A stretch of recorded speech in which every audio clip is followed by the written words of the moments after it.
Olá, olá, olá, como vão vocês? Tudo bem? Meu nome é Dmitry, sejam bem-vindos a mais um vídeo no canal Nerd Mundo. E seguinte, chegou o penúltimo episódio de Falcão e Soldado Invernal, e assim como o título do episódio diz, muitas verdades foram reveladas, estancadas na nossa cara, e tem muita coisa pra falar, teorizar em cima sobre o que pode acontecer nesse final, nessa reta final da série, de uma das melhores séries do Disney Plus e de uma das melhores séries originais do Marvel Studios. Embora teve duas séries até o momento, mas tudo bem, já é uma das melhores séries que eles já fizeram. E é claro, também teorizado o que pode acontecer não só nesse final da série, né, no final derradeiro dela, como também o que pode acontecer nas próximas séries da Marvel ou nos próximos filmes também, né? Mas antes de tudo, né, antes da gente partir para essa análise e teorizar o que pode acontecer nesse episódio, o que aconteceu nesse episódio, da mesma forma como eu fiz com todos os outros episódios, dá uma olhada no card aqui em cima para você ver os vídeos anteriores. Eu vou pedir para que você se inscreva no canal e ative o sininho para receber notificação de novos vídeos. Lembrando que toda segunda e sexta-feira tem vídeos novos, com possibilidade de vídeo extra durante a semana ou no final de semana, e é por isso que você tem que ativar o sininho para saber quando esses vídeos podem acabar chegando, quando eles podem ser anunciados e podem chegar para você ter notícia de quando eles vão sair. E é claro, também pedir para que você dê o like, o gostei, o joinha, a curtida, chame como você quiser, que assim o YouTube vai recomendar esse vídeo para mais pessoas. Lembrando também para dar uma olhada na descrição desse vídeo, onde eu deixo o link das minhas redes sociais, inclusive o Instagram, onde toda semana eu estou postando notícias ali sobre filmes, séries, games, desenhos e muito mais. Siga lá no Instagram também, dá uma olhada nas redes sociais. Se inscreva, ativa o sininho e curte. Já fez tudo isso? Então, bora falar sobre Falcão e Soldado Invernal. O episódio já começa com o John Walker, né, lamentando pela morte do seu sidekick, seu melhor amigo, que era o Lemar, que foi morto no episódio anterior, né, pela Carly Morgenthau, que é a líder dos Flag Smashers, ou dos Apátridas, chame como vocês bem quiserem, como vocês bem entenderem. Mas após esse breve momentinho de luto, o John Walker ficou louco e insano. Ele estava disposto a acabar de uma vez por todas com essa organização, né. Ele só foi impedido quando o Sam e o Buck chegaram, e obviamente eles disseram que o John Walker precisava parar com isso, o cara tava ficando louco, inclusive especialmente depois de ter tomado o soro do super soldado, que é uma coisa que ficou muito evidente, especialmente no final do episódio anterior, e eles estavam dispostos a tirar de uma vez por todas do John Walker o escudo do Capitão América, porque afinal de contas ele não manchou apenas o escudo com o sangue daquele apátrida que ele matou no episódio anterior, ele também manchou o legado do próprio Capitão América. O Sam percebeu que foi um erro ter deixado o escudo nas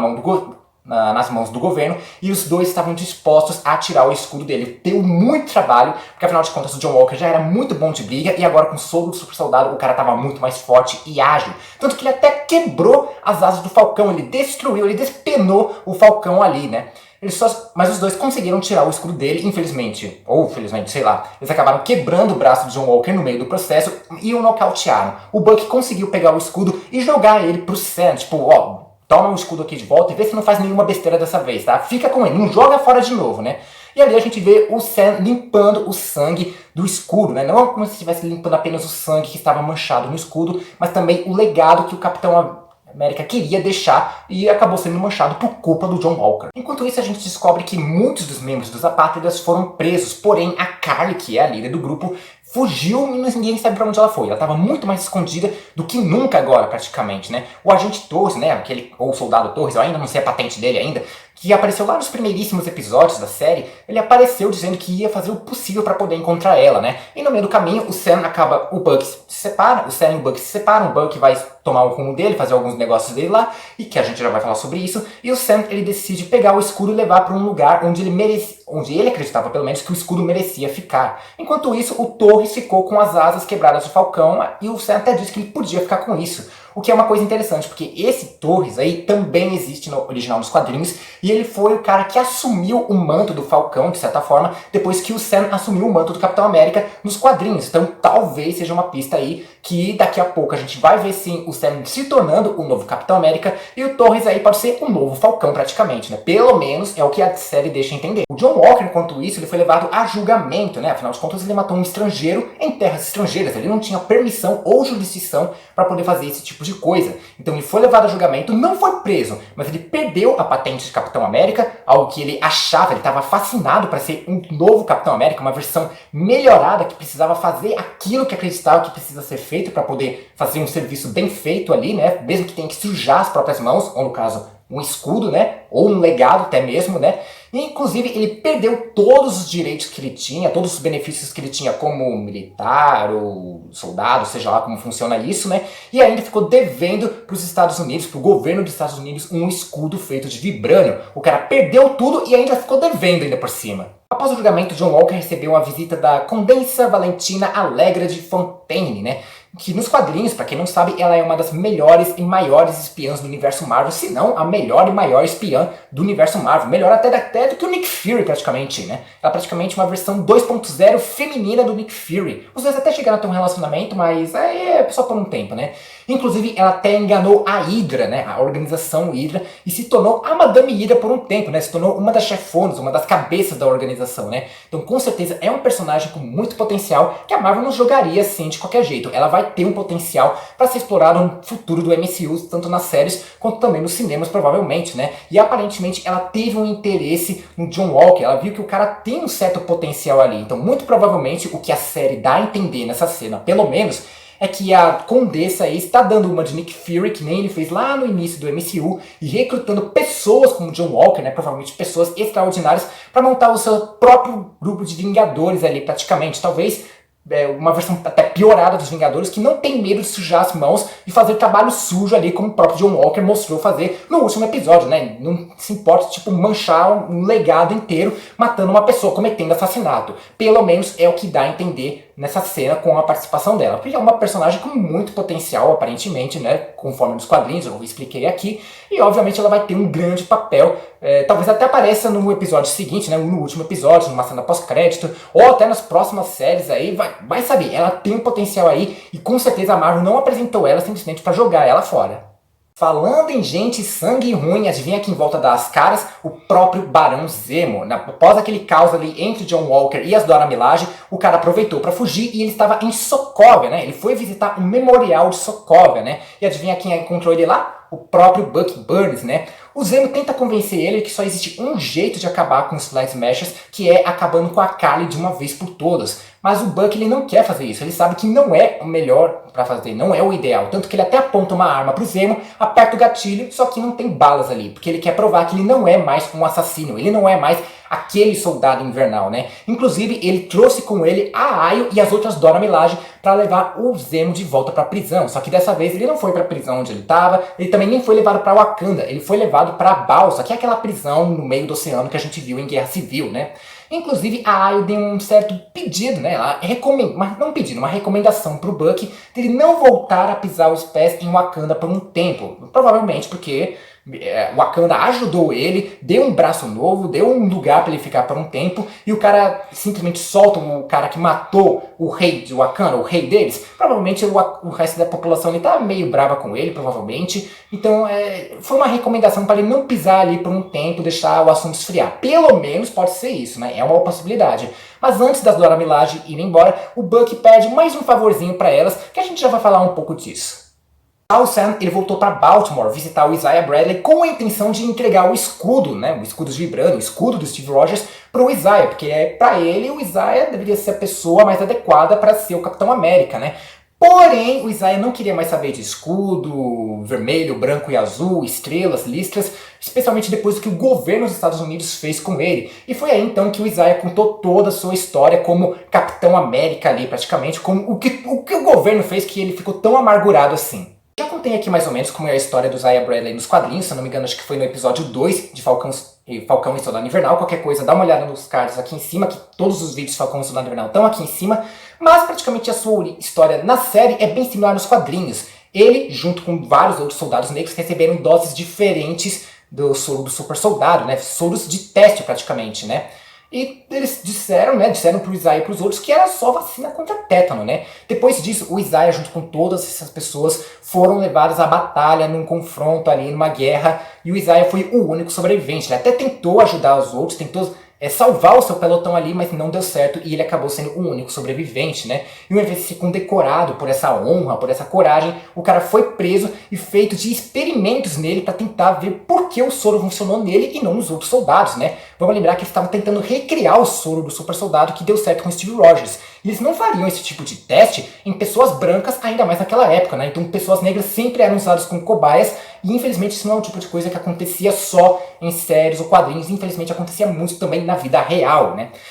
O Isaiah só não morreu nas mãos do governo, só não ficou preso pela vida toda, porque uma enfermeira teve pena dele e forjou alguns documentos ali, dizendo que ele havia sido morto durante esses testes, né, durante esses experimentos, e acabou sendo liberado, ele fugiu ali praticamente, né, e foi quando ele fugiu que ele recebeu várias cartas que a esposa havia enviado para ele. Ele não tinha recebido nenhuma dessas cartas da esposa, a esposa achou que ele tinha morrido também em batalha, contaram para ela que ele tinha morrido em batalha, e quando ele saiu, né, da prisão praticamente, a esposa dele já havia falecido, né? Tiraram praticamente tudo do cara, né?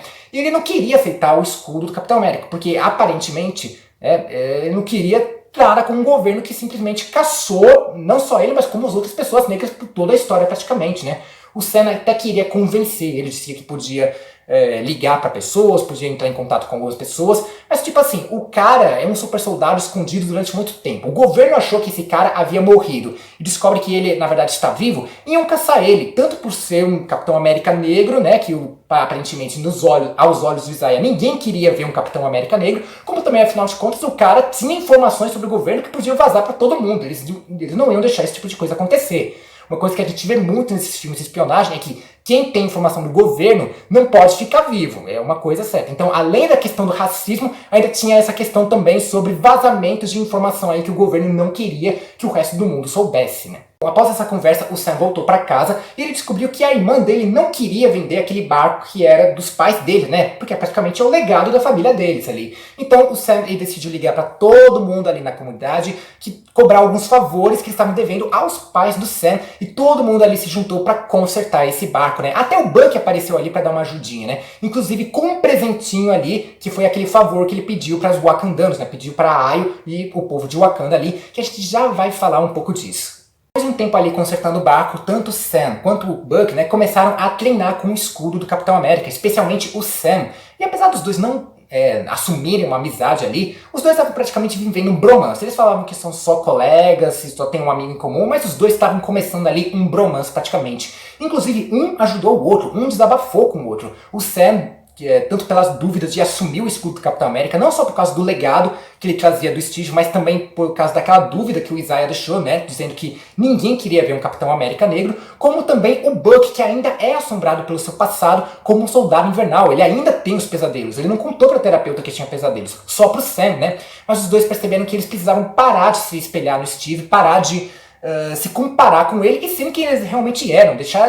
Se o Sam ia ser um Capitão América, ele tinha que ser ele o próprio Capitão América, não um Capitão América igual o Steve Rogers, né? E o Buck, ele tinha que ficar parando de pensar nas dúvidas que ele podia ter a respeito dele mesmo, a respeito do Sam, a respeito do Steve, e cada um tinha que seguir o seu próprio caminho ali. Rapidamente a gente também vê uma cena da Sharon Carter conversando com alguém por celular, aparentemente alguém com um sotaque francês, o que dá a entender que ela estava falando com o Batroc, aquele cara que apareceu lá no comecinho da série, no primeiro episódio, e ela disse que tirou o cara da prisão uma segunda vez e ainda por cima estava oferecendo um pagamento em dobro por essa nova missão. O que dá a entender que a Sharon contratou o Batroc para sequestrar aquele governador, o vereador, o general, seja lá aquele cara importante dos Estados Unidos no primeiro episódio, né? Aparentemente a Sharon Carter está trabalhando com o Mercador do Poder, ou ela mesma pode ser o tal Mercador do Poder, como muita gente está falando por aí. Inclusive ela está contratando o Batroc para mais uma missãozinha aí.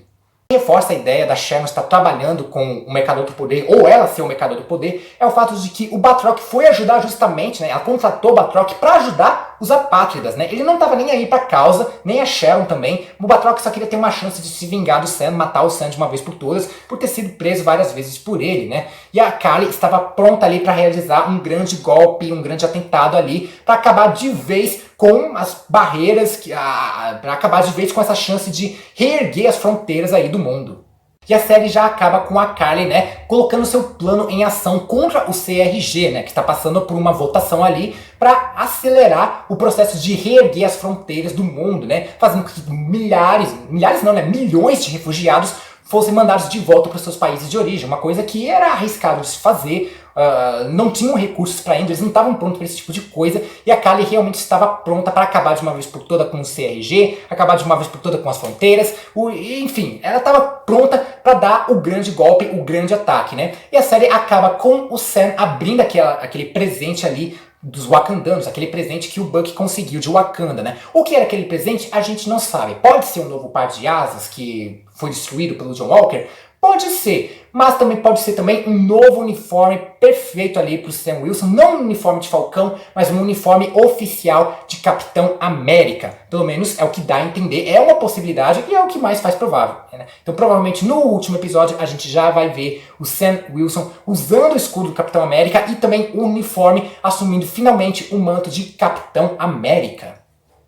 E, pela primeira vez em Falcão e Soldado Invernal, a gente tem uma cena pós-crédita do John Walker construindo o seu próprio escudo. Obviamente é um escudo mais chumbrega, não é de vibrânio, então ele não é tão bom assim, mas ele estava disposto a assumir de uma vez por todas essa ideia de que ele é o Capitão América. O cara tá fissurado nisso, ele tá paranoico até de certa forma. Pra mim, daqui a pouco ele vai falar que John Walker não existe, ele é o Capitão América, o Capitão América, o Capitão América. O cara tá doido pra ser o Capitão América, pelo menos uma versão piorada do Capitão América. E essa foi a análise do penúltimo episódio de Falcão e Soldado Invernal. Estamos na reta final, muita coisa vai acontecer nesse último episódio. Provavelmente, finalmente veremos o Sam usando finalmente, adotando finalmente o manto do Capitão América. O Buck realmente apaziguando com o seu passado. Veremos o que a Sharon está aprontando, se ela realmente é a grande vilã do Falcão e Soldado Invernal, não é nem um agente americano, não é nem os apátridas, e sim, ela é a verdadeira culpada de tudo. Será que ela pode ser realmente o mercador do poder? Ou até uma Skrull, que tem muita gente que está falando que é uma Skrull. A gente vai ver também o destino do John Walker, se ele vai se tornar um agente americano, se ele vai se tornar um anti-herói, ou se ele vai se tornar um vilão de uma vez por todas. Enfim, muita coisa para acontecer nesse último episódio, para finalizar com essa série com chave de ouro, né? E eu vou ficando por aqui com mais uma análise, com mais uma teoria. Então eu vou pedir para que você se inscreva no canal, ative o sininho para receber a notificação de novos vídeos, deixa seu like, seu gostei, seu joinha, sua curtida, chame como você quiser, comenta aí embaixo o que você está achando de Falcão e Soldado Invernal até agora, o que você espera acontecer no final dessa série. E é claro, também compartilhe esse vídeo para todo mundo que é fã de Falcão e Soldado Invernal, que é fã da Marvel, que é fã de uma maneira geral. E é isso, eu vou ficando por aqui, um forte beijo e abraço e falou!